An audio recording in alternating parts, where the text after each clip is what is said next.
don't, your crypto is gone. So in order to actually have a properly decentralized finance, which I'm a fan of, I think it makes sense. Then you have to own your private keys, and you should be the only one who has your private keys. So if you're the only one who has the private keys, then you own it.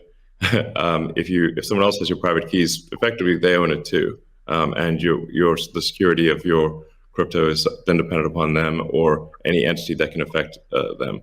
So yeah, I think what Jack's doing sounds like a good idea to have a hardware wallet that's the only thing that contains your private keys.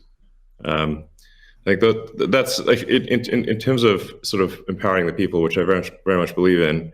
Then I think you want to have people have their own wallets and be the only ones that have the private keys to that wallet, so-called wallet, the other side of the of the crypto. Right.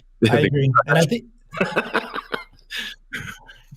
I think we'll see an emergence too of new solutions that use multi-sig, like with 2 or 3 keys, where the user has 2 keys, and then you get assisted custody by having an institution hold a 3rd key.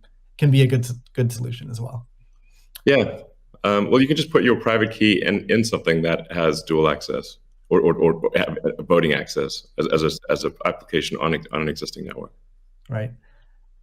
So the Bitcoin community is known for staunchly defending Bitcoin's principles. Sometimes it can be rude and aggressive, but I think what it stems from is just a desire to not have wealthy or powerful people or institutions negatively impacting Bitcoin or sort of changing the rules in favor of them. I'm curious to hear from each of you what role you feel like you and your own institutions, your own companies, what role can you play in Bitcoin, and how do you positively impact it without having these negative drawbacks? Kathy, maybe start with you. Sure. Yes. Well, ARC has stood for 2 things: democratization and transparency.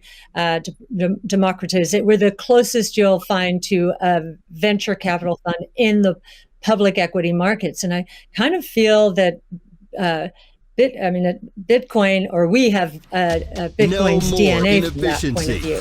Global money transfer, one of the things in terms of democratization is education. We have one of our missions, values, is to educate, and I do believe that that some of Yassin El Mandra's white paper